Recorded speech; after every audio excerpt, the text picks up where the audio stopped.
Hello my friends, welcome to Been My Pleasure. My name is JC. Joining me today is my pixelated friend Danielle, and we are going to discuss a couple guest concerns that have arisen recently.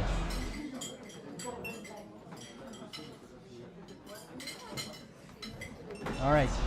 Recently I received a concern from a guest, and the reason for this could be any number of things, but I think in particular yours is going to be fitting because of the nature of this letter. It's off camera, but I'll paraphrase what it said. Essentially it was, I was at your restaurant and I ordered my appetizers, 2 salads, 2 Caesar salads, and for my entree, 2 steaks, cooked medium rare. We waited and waited and waited, and our steaks came out. 2 minutes later, our salads came out. Why would anybody ever deliver entrees before appetizers? How hard is it to make appetizers before entrees? Well, Danielle? It all boils down to the way that the kitchen functions. So you have somebody on broil, you'll have somebody on fry, hopefully you'll have somebody who is doing salads or desserts, the cold cuts. However, a lot of places have smaller kitchens and they have to condense and put different tasks on people.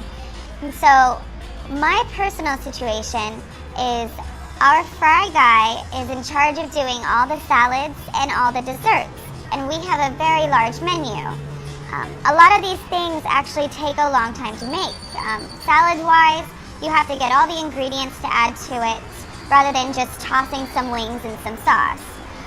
So, with that being said, I will stagger my orders. I will make sure that I put the dessert or the appetizers in first, and I'll wait up to 10 minutes or until your appetizers come out to send through all the food.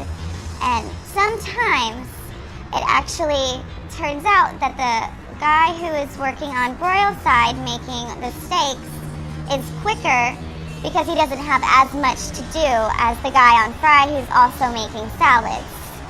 Also around dinner time, a lot of people want salads, so it's high volume of these items that take longer to make.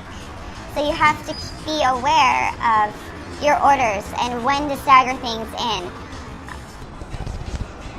Okay, let me expand on that. For our guests at home who aren't familiar with some of the terms she's using, the fry side would be, typically you can run a kitchen on 2 to 3 sections. Well, the fry is the fryers. There's several fryers, so they're doing all of your chicken wings and your cheesy mozzarella sticks and your panko fried shrimp, things of that nature. That's what your fry side's doing. Because fry side is usually waiting for something to be fried and then putting it together right then, there's a lot of downtime, in theoretical downtime, where they can do other things. And that's why they're typically also tasked with putting together salads and preparing desserts for people, because those items don't occur as often as fryer side things. That's fry. Broil is flame broiling, it's the grill, right? So the broiler guy is flipping chicken and steaks almost all night long, and ribs. When you're performing as for the servers, if you have an awareness of your kitchen, and I guess that's kind of leads into your tips for tips later, having an awareness of your kitchen staff's abilities and their performance level, how they're doing that day, communicating with them that day like you would communicate with the other members of your staff, so you know who's having a down day and who's having an up day, and where that all helps. If your broiler is having a bad day, you might tell people that steaks are coming out a little overdone or something like that, or you might be aware of this. You need to be aware of that. Yeah. As you become a better server, you will be. Staggering in your orders is huge. I do that all the time. I will ring my appetizers for a particular table even if I have the full order, and I'll wait, because I know that my kitchen is not capable, they are capable, they're very capable, but depending on the volume that they're doing, why not make it easier for them to produce the items that need to be produced in the time that needs to be produced, rather than sending them everything at once and overwhelming them and just giving them a list of items to complete without any concern for when or how long it's going to take for them to do it. Because early in the evening, they might be able to do that, or even in the afternoon, or late in the evening, late afternoon, they might be able to do that. But when things get extremely busy, it's one of the first things that's going to go to the wayside. They're just going to concentrate on getting rid of the tickets in front of them. So to our guests and servers at home, that's exactly what's going on. If your entree came out before your appetizer, it's most likely, 95% of the time, most likely the kitchen and your server didn't appropriately communicate with the kitchen. And it sounds like you're doing just fine by holding off. I hold off till the apps come out before I put in the entree, unless it's a steak medium well or higher, right? And then you're gambling. You're still gambling because you never know what's going to happen. But if I had, for example, in the concept you're working in, I know exactly where you're at. If I had somebody that wanted boneless chicken wings, and for dinner they wanted 2 pastas with grilled chicken, you know what I'm talking about? All right, those boneless wings are going to take how long? The boneless wings are going to take like 7 minutes. 7 minutes. It's 7:30, I think, now, but it's going to take that long. If you put in that order, and even if you put a hold on the entrees, and your entree is a pasta, how long does pasta take to boil? The pastas usually take at least 10 minutes. No? I mean, that's whenever they come out for me. Yeah. See, that's what we're talking about. Pasta cooked from scratch should take 7 minutes. We prep, in that restaurant concept, they prep to al dente. So how long does it really take? Probably about 2 minutes. If they've got nothing else going on. And remember what I was saying about the list of things coming down the pipe? If they see a pasta that they can knock out now and get it off their list, they're going to do it now.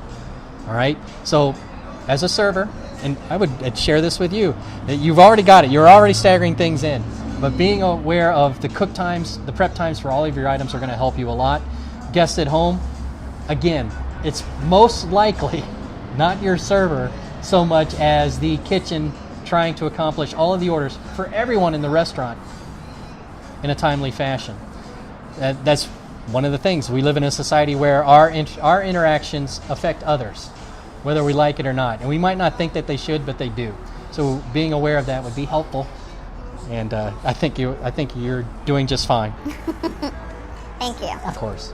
All right, I hope that answered your questions. I hope I explained it sufficiently that our guests at home know what's going on, and I hope our server friends who are watching this and cooks that are watching this get that we want everyone to communicate. I know every member of my cooking staff by name. I'm sure you do as well. Me too.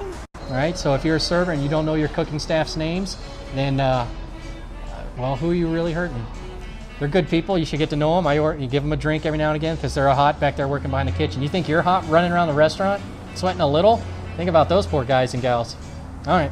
Well, I hope you've enjoyed it. If you have and you'd like to see more like this, by all means, click on my pixelated friend's face to subscribe to this channel. If you're a server who gets what we're saying and we're like, yeah, give us a thumbs up. If you're a cook who think I just dimed you out when really I'm just trying to explain that you get busy, give us a thumbs down. Or give us a thumbs up too. You never know. If you'd like to say something about what we've just discussed, go ahead and leave a comment. I'll look it over. A few people comment, but that's okay. It's early in the career of this channel, so. Anyways, we'll be back soon for Tips for Tips. Are you ready to do something like that? Yeah. Okay, we'll be right back. Again, my name is JC. Thanks for watching. It's been my pleasure.